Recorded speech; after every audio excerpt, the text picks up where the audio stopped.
Amigos y hermanos, muy buenos días.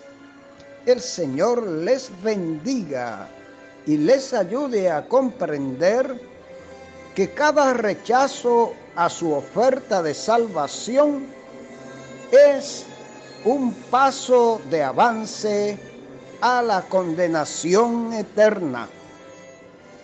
Y ahora, palabras de sabiduría. Leamos en Juan 12, 47 y 48.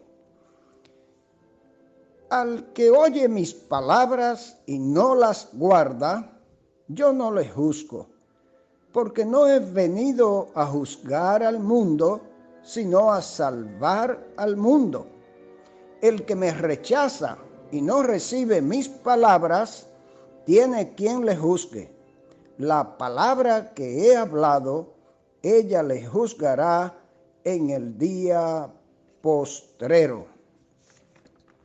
Mis amados amigos y hermanos, reciban nuestra más efusiva gratitud por permitirnos accesar hasta ustedes y poder compartirles estos breves minutos de saludable alimento para el alma, rica nutrición para la mente y fresco refrigerio para el espíritu.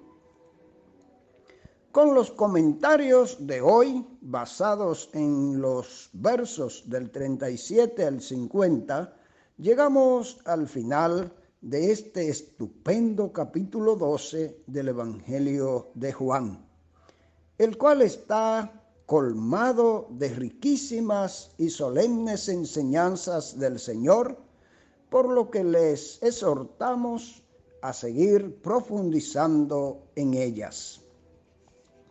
Tanto en la meditación de ayer como en la de hoy, tratamos superficialmente de los grandes y últimos esfuerzos del Señor para que los judíos comprendieran el significado de su muerte, la tristeza de su corazón por su rechazo y el juicio que vendría para ellos y para el príncipe de las tinieblas, de las potestades de los aires, así como para toda la humanidad. Matthew Henry lo expresa así: al rechazar a Cristo, el mundo no se daba cuenta que estaba pronunciando contra sí mismo su sentencia de condenación. La muerte de Cristo ponía a prueba el carácter de cada individuo en base a lo que le signifique la cruz de Cristo, porque en esa base será juzgado. En segundo lugar, por medio de la muerte de Cristo, este mundo, regido por Satanás, iba a rubricar su sentencia de condenación. Con este juicio se había de demostrar que el diablo era un usurpador de los poderes de este mundo, pues el juicio no le competía a él, sino a Cristo. El diablo sería derrotado en la cruz y sería echado fuera de cada vida que por fe en el sacrificio de la cruz fuera librada de la condenación eterna. Y al final será echado en el lago de fuego con todos los desobedientes, los que siguen sus designios, así como todos sus demonios.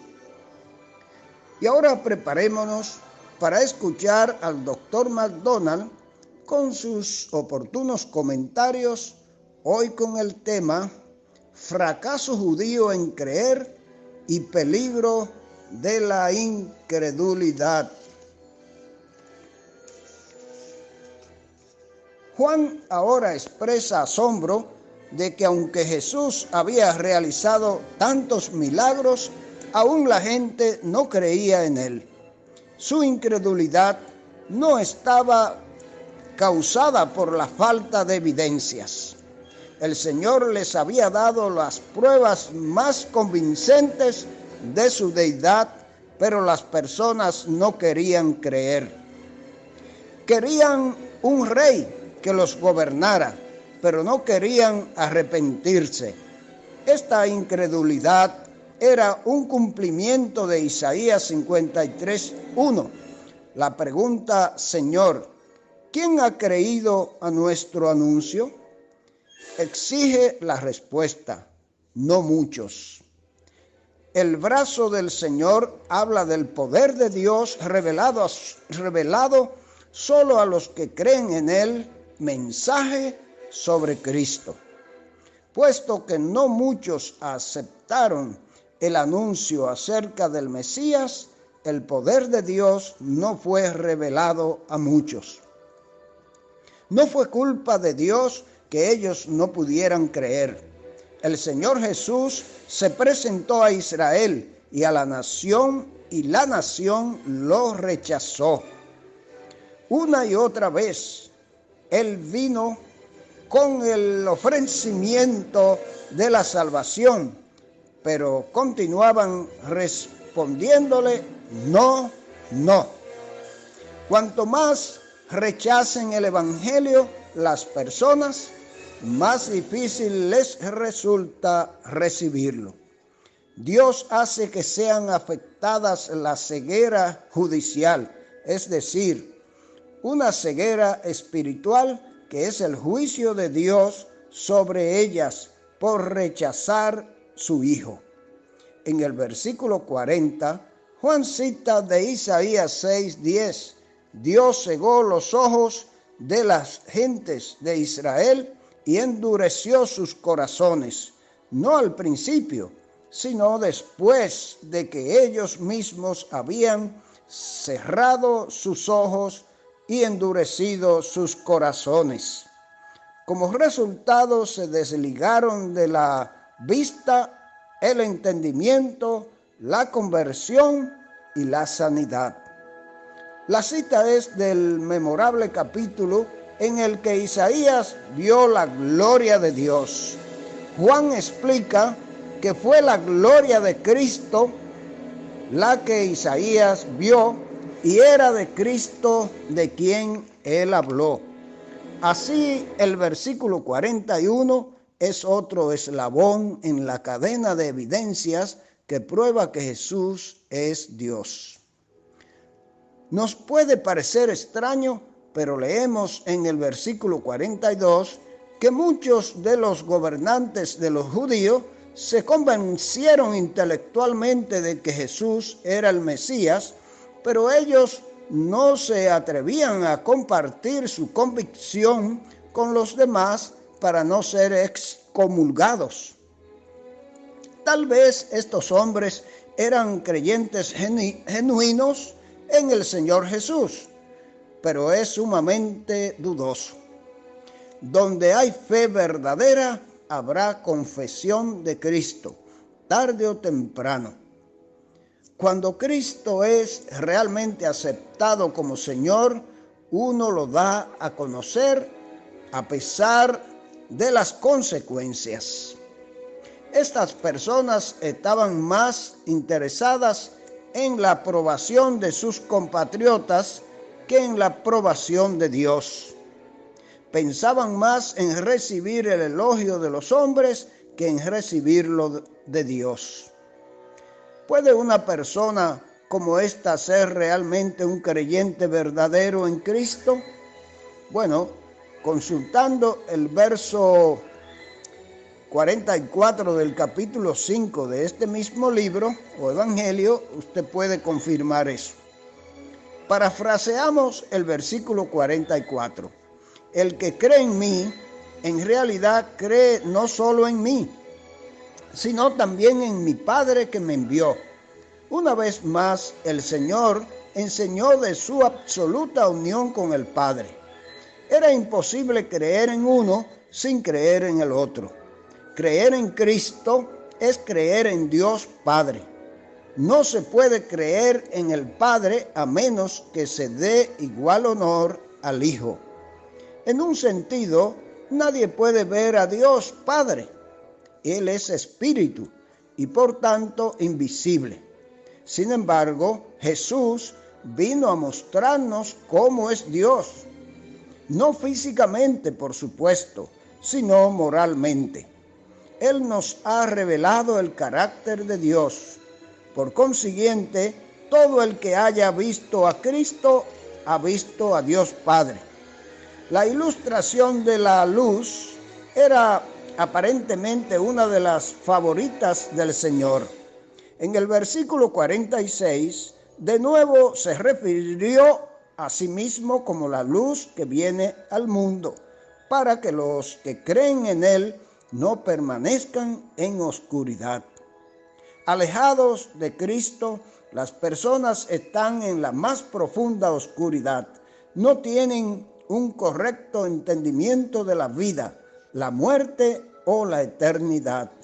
Sin embargo, quienes vienen a Cristo en fe no buscan más la verdad a tientas, porque han encontrado la verdad en Él.